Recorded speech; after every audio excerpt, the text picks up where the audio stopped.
Whereas these are the core Dragon's Dogma 2 mods you actually need in 2026, the foundation that pushes Dragon's Dogma 2 closer to the game it should have been in the first place. If you're new to modding, I've got a 2-minute guide pinned in the comments. It's shorter than my patience with Capcom splash screens. Go there if you need a refresher. Everything here is fresh for 2026, bottle tested and worth your time. Let's get into it, shall we? We'll start with the big gun, Bestiary, aggressive enemies and variants. This dropped in December 2025 and very quickly became my single most essential Dragon's Dogma 2 mod. I genuinely can't imagine playing the game on PC without it anymore. Bestiary overhauls enemy movesets, significantly raises their aggression levels, and adds brand new variants across the world. Combat becomes way more dangerous, way less predictable, and actually very surprising again, especially for people who already know vanilla Dragon's Dogma 2 inside out. And it's so massive that it basically feels like a fan-made DLC. I don't want to spoil a lot because I think Bestiary is best experienced blind, but if you're curious, the Nexus page has a spoiler section listing all the new variants with these beautifully written descriptions. But I'd honestly recommend just jumping in and letting it mess with you. If you're returning to Dragon's Dogma 2 after a break, this mod alone can make the game feel fresh again. Almost like that first playthrough all over, it absolutely did for me. And also, this is one of several mods on this list made by Nick Esponja, the most prominent Dragon's Dogma 2 modder right now. I actually interviewed him in depth about Bestiary, his other mods, and the future of Dragon's Dogma 2 modding. If you're watching this mid-February or later, the interview is out and pinned in the comments. And I also made a mini documentary with Mura Cassidis, Bestiary's co-creator, diving into the design side of the mod. That's linked below too. Right after Bestiary, I'm putting Lenient, Stagger and Exhaustion. It's a small tweak that makes Stagger and Exhaustion less punishing by reducing the time you're locked out of controlling your character when downed. In plain English, with it you get back up faster.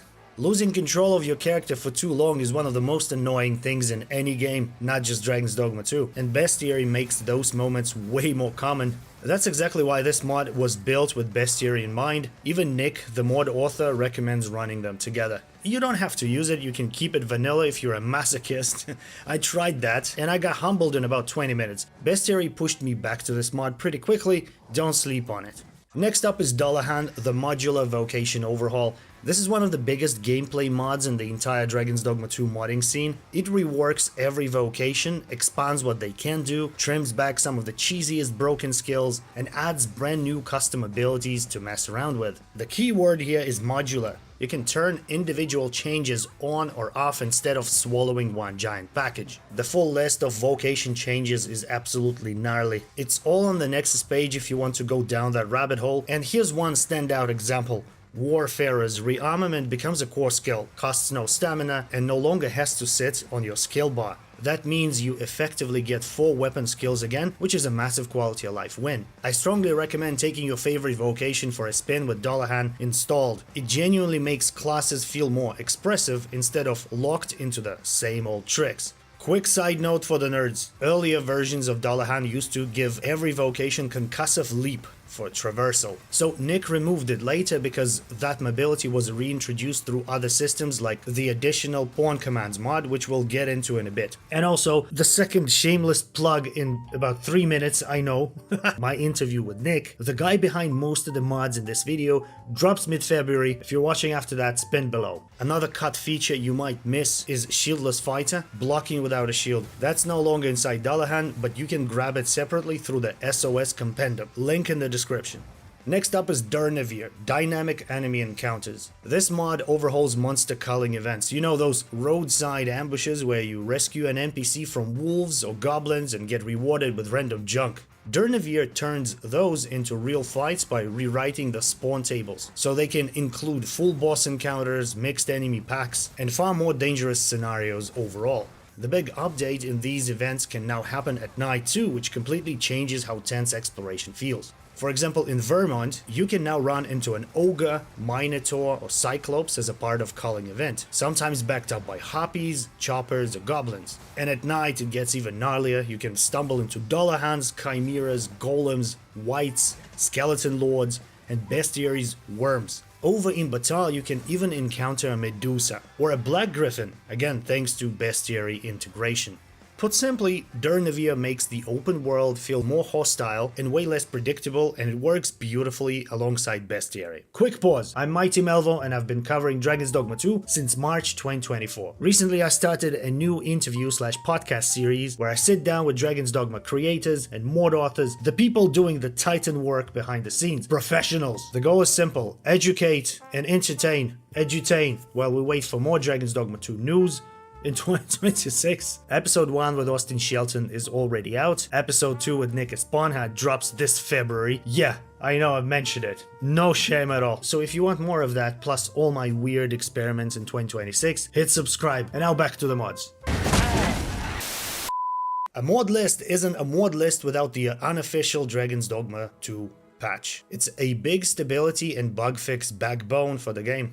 It cleans up a ton of broken interactions, like griffins being basically immune to arrows, and goblin torches machine gunning you to death, and minotaurs accidentally getting one shot when you break a horn. It also smooths out some quest soft locks, busted enemy animations, and weird combat math around things like Chimera Stagger and Fighter Deflects. On top of that, it fixes long-standing jank from missing Levin thunder sounds to the game bizarrely refusing to rain at night. What I really like is that this mod is actively evolving, not some abandoned relic from 2024. Updates keep refining boss health bars, cleaning up edge case nonsense like dead pawns disappearing in the brine. It's also made systems like Dragon's Plague cures more consistent while leaving room for future reworks. In short, unofficial Dragon's Dogma 2 patch is being continuously polished as Dragon's Dogma 2's modding scene grows. Next up is Weaponlord. This mod takes more than 50 existing weapons in Dragon's Dogma 2 and gives them unique effects, so your choices stop being just pick whatever has the highest damage. It actually makes your weapon slot feel like a build decision. For example, the Exalted Mace now has a 5% chance to cast Empyrean when you hit Undead, and if you kill an Undead with it, the chance jumps to 20%. A small tweak that completely changes how you use the weapon. Because of this, you'll sometimes want to carry multiple weapons just for their special effects. If you don't want to continuously dig through your inventory, I suggest pairing Weaponlord with Weapon Swap Redux for faster weapon swapping. Links in the description. And if you want the full breakdown of every weapon change, it's all listed on the mod page.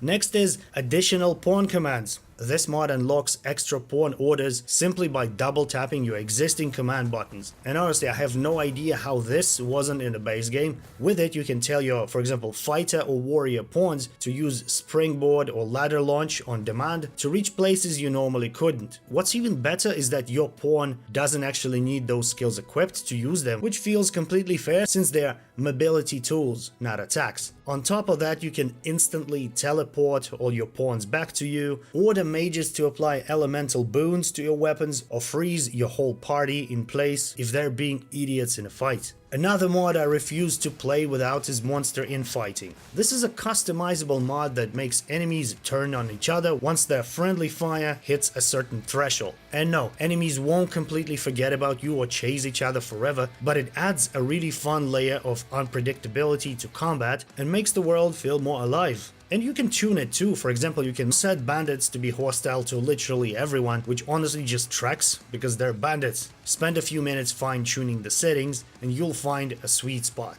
Dialed in properly, this is one of the most entertaining mods out there, and it won't trash your immersion unless you really try to break it.